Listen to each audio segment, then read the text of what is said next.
great to be at Frightfest, isn't it? I know, it's my first time here and I'm loving it. Welcome to the family. Thank you very much. So obviously for an actor, it's all about the script. So what was it about Paul's script that attracted you? I love the character. She was so strong and against all odds finding the strength to do what's right for her and for all the other girls that she sort of takes under her wing. I also loved the period. I'd always kind of wanted to do a horror. I think for a lot of actors it's kind of a rite of passage. It is a rite of passage. It's a real test of your endurance. And yeah, I loved it. And it is a period piece, so tell us more about it. It feels very kind of Hammer-esque, actually, doesn't it? Absolutely, that was definitely a big draw for me. I grew up watching those classic Hammer horrors and feel that even though I love how the genre's progressed and is continuing to evolve and change, it's lovely to sort of look back and recreate that kind of gothic, atmospheric, a bit more creepy rather than shock value. It's got a little bit more of a kind of slow burning unease about it that I enjoy to watch. And working with Paul, what was that like? Because this is probably his third or fourth horror now. But he's been working in the genre for a long time. Yeah, so Paul and I have actually sort of struck up quite a amazing collaborative relationship. We went on from this film. So between this film coming out, between shooting it and it premiering here, we made another film together called Peripheral. So yeah, it was a really positive, immediate positive working relationship, which then we continued into another film, which is quite different. It's a bit more kind of a psychological thriller. It's very modern, our other film, but yeah, all of that relationship and that working relationship was really founded on this film, and I think the fact that it was such a tough shoot sort of with the elements really solidified that relationship. It's great. Yes, because I would imagine, in the UK as well, it's really low budget the majority of the time, so it really is everybody's collaborative effort and investing in the project and just getting stuck in, isn't it? Absolutely, it is that, and I really love that about film. I think I've worked in lots of different genres and on different platforms, and I still really love the kind of camaraderie, and I love everybody pulling together against the odds to make it work. I think that's what really drew me to acting in the first place, and it's really lovely to work on film with that. It's almost like a theatrical kind of mentality.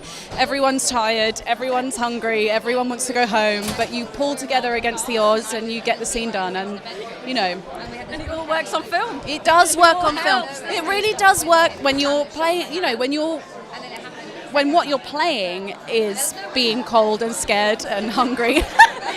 True method. Absolutely, it makes the job much easier. But the cast were incredible, and Paul's fantastic. I love him. He's a really good friend. So it was all worth it, and it was all joy. It was it's a bit kind of cathartic, like you're suffering, but really you're loving it. All for the art. Absolutely, yeah. We love being here. It's always such a, it's like a family setting, and Frightfest has been so important in all my years. So yeah, it's great to be here. Tell us more about Heretic. Heretiks is about a young woman. She's about to be executed for witchcraft, and she's saved by a mysterious woman who takes her to a priory and to serve penance, and it all turns out there's a bit more to it, and spooky goings on happening there. Now, I know you from your previous work, you are a researchaholic, so it must have been really in-depth, especially going back to such a period as well. Yeah, I mean, I was shocked at how many girls were actually burned, drowned, hung. I think it's estimated, hard to pin down a number, but it's like up to 120,000 women were executed for just a suspicion of being a witch. And I love period drama, but also just doing a movie in that world, in that weird time of filth, poverty, attrition. It was just for me, it was great. Nuns, the outfits, the costume, the makeup, and I think we got that look right. You were aiming for that kind of Hammer-esque type look and feel. It was a Hammer, the Tiger movies, Witchfinder General, Blood of Satan's Claw. And we kind of really wanted to just give it that old school feel. Even with the visual effects, the in-camera effects, we really wanted everything to look in that era rather than overdone, everything perfect now. Keeping it kind of minimalist, I suppose. Yeah, but using visual effects a lot to make stuff look, even lightning, thunder, clouds, just to give it that kind of old feel, like the old matte paintings and the old, effects that you look at, like House of Gorgon. There's loads of movies that you look at, you think, oh, that visual effect is a bit. We tried to go a bit like that. We didn't want it to be perfect. So yeah. Talking of houses, I hear you've got a great location, a haunted house. Markham Castle. It was the most haunted castle in Britain and is out in Wales, and it was creepy. Yeah, it was really good. We shot there and Tree Tower Court, which is a monastery, and scary places.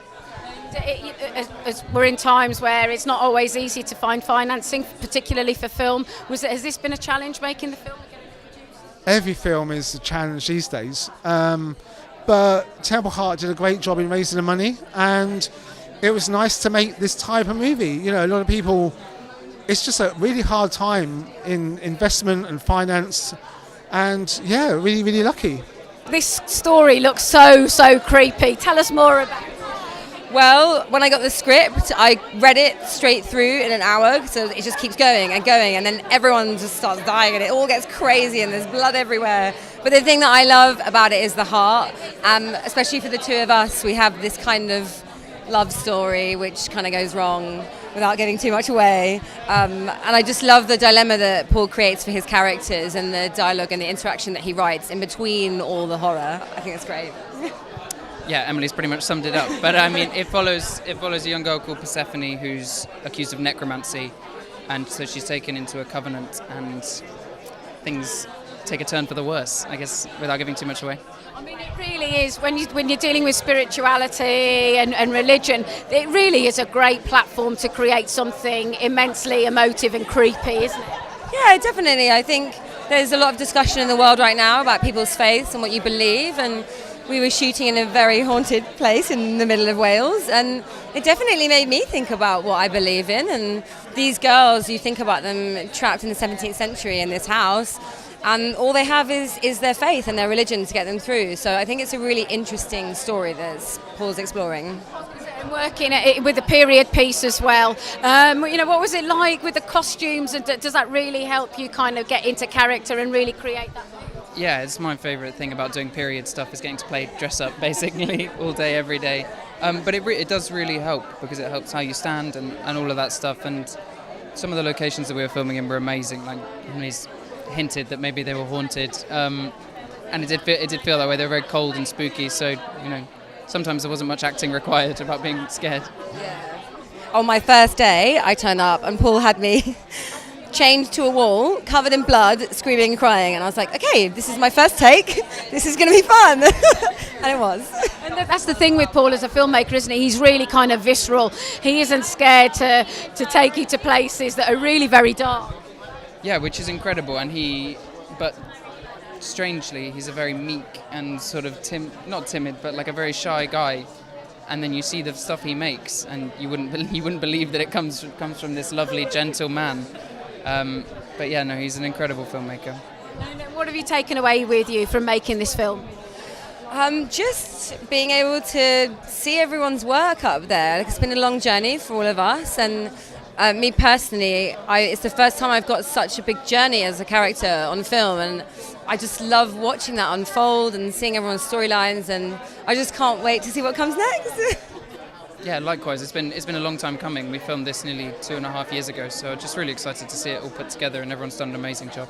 And I think actually when you see it here at it's screening at Frightfest now, but when you know the long journey it's taken, and that's independent filmmaking, isn't it? Particularly in the UK. Especially because I think we wanted to make a finished movie that we were all proud of, and we were aiming for something, and we didn't want to compromise. So what was nice was over the years a few bits of story developed, and things got pushed further and further, and it was really nice that we got to achieve the sort of overall character arcs that we wanted to do. So. Yeah, I mean, the perseverance that you've sort of mentioned of the whole team is incredible. It's not enough to just be talented. You have to have that perseverance in independent filmmaking. So yeah, just very proud of the whole team. I think it's the world premiere, is it not, of Heretiks? Yeah. Yeah, exciting to be at Frightfest. It's amazing to be at Frightfest. So exciting to be part of this. Like, the atmosphere is really incredible. It is. Yeah, it is. And you're at the Home of Horror, of course, talking about Heretic. Tell us more about the film and what attracted you to the script. So it's a period horror set in the 17th century, and it focuses on the character of Persephone, played by gorgeous Hannah Arterton right there. And when we first meet her, she's been condemned to death. She's been accused of witchcraft, and she's met in the courtroom by a character called the Reverend Mother, played by Claire Higgins. And she's offered a lifeline and a chance to go to the Reverend's priory to have a chance to seek some peace and some repentance, and when she gets there, it's not the peace she was looking for. Let's say that. No, it's not at all.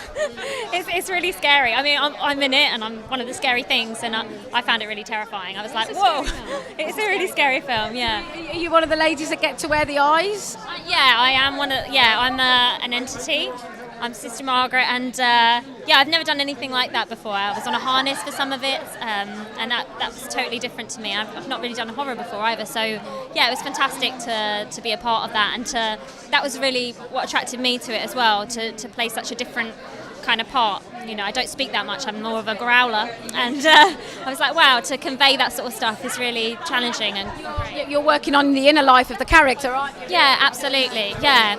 And I knew of Paul's work. I'd met Paul years before, and I'd really wanted to work with him, so when the opportunity came up, I was like, oh yes, I have to, you know, so it's wonderful to get the chance. When you're going back to a period that is incredibly dark, and I know that Paul, he does an immense amount of research, did you go into your own kind of journey into the discovery of the period and how women were treated at that time when they were under suspicion? I think you have to. I think it helps. I mean, you can do it without, but I think it's really helpful as an actress to just have a bit of backstory. So if you're about to do a scene with somebody and you're not exactly positive where you've just come from, it's just really helpful to know your personal backstory, because it may not necessarily be in the script. So I think most of us did a fair amount of work, and so we could support each other as well, because there's a real sisterhood in this film. So I mean, that's good to know as well, because it's a real kind of, like, independent filmmaking is very much a collaboration and everybody getting behind the project, isn't it? Yeah, we had such this ensemble vibe on set, because there's a lot of really strong female characters in it, and it was like a sisterhood. And I guess because we were all playing, you know, nuns and that sort of thing, it just really, that feeling of being sisters and everything, it was such a lovely vibe on set. I felt so comfortable and well looked after. It was just lovely. And the location as well, I believe, was haunted. I imagine that really helped get you into character.